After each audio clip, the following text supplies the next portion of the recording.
কেউ কেউ বলেছেন এদেশে আরবের ইসলাম চলবে না, এখানে চলবে নদীমাতৃক ইসলাম।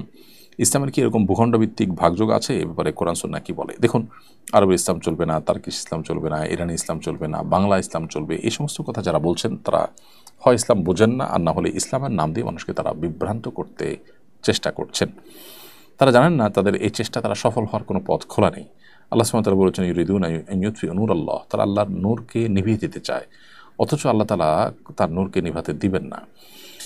পৃথিবীতে বহু মানুষ চেষ্টা করেছে ইসলামকে সংকুচিত করবার জন্য, বিকৃত করবার জন্য, এদের কেউই কিন্তু চূড়ান্তভাবে সফল সাকসেস হয় নাই। সাময়িকভাবে কেউ কেউ সুবিধা পেলেও আল্লাহ সুবহানাহু ওয়া তাআলা তাদের প্রত্যেককে চূড়ান্তভাবে পাকড়াও করেছেন।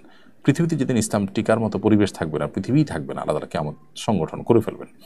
অতএব তাদের এই দিবাস্বপ্ন এটি কখনোই বাস্তবায়ন হবে না। দেখুন, ইসলাম হলো আল্লাহর পক্ষ থেকে মনোনীত দিন। আল্লাহ বলেছেন ইন্নাদ-দীন ইনদাল্লাহ ইসলাম। ইসলাম হলো আল্লাহর পক্ষ থেকে মনোনীত দিন। ইসলাম আল্লাহ তাআলা তার রাসূলের মাধ্যমে কোরআন নাজিল করার মধ্য দিয়ে আমাদেরকে দিয়েছেন।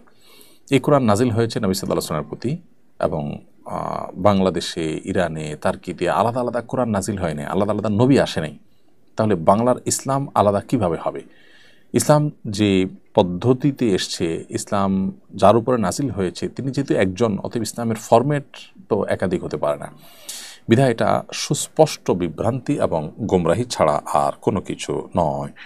বিধায় এই ব্যাপারটিতে আমাদের সর্বোচ্চ সতর্ক থাকতে হবে এবং দায়িত্বশীলতার পরিচয় আমাদেরকে দিতে হবে। তা না হলে আমার মনে হয় যে আমরা বিভ্রান্তির বেড়াজালে আমরা নিপতিত হব, যারা আমাদেরকে এই তথাকথিত বাংলা ইসলাম, আরব ইসলাম বলতে বিভাজন করছেন।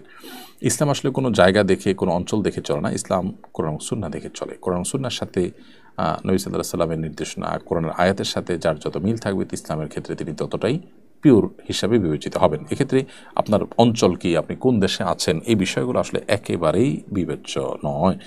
বিধায় এই বিষয়ে আমাদেরকে সর্বোচ্চ দায়িত্বশীলতার পরিচয় দিতে হবে।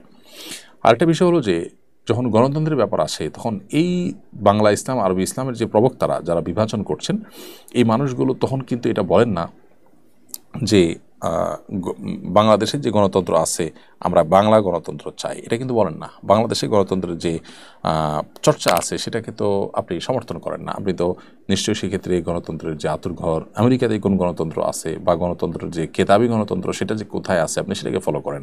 আপনি তো এখানে আপনার অঞ্চলে কোন গণতন্ত্র চর্চা আছে সেটা তো আপনি দেখেন না। তাহলে ধর্মের বেলায় কেন আপনি সেই কাজটি করছেন না? এই বিষয়ে আমাদের প্রত্যেকটা মানুষকে সজাগ থাকতে হবে। যারা আমাদের দেশে ইসলামকে বিকৃত করার বা বিকৃত ইসলামকে উপস্থাপন করার চেষ্টা করছে তাদেরকে থামাতে হবে। আল্লাহ তাআলা তাদেরকে হেদায়েত দান করুন।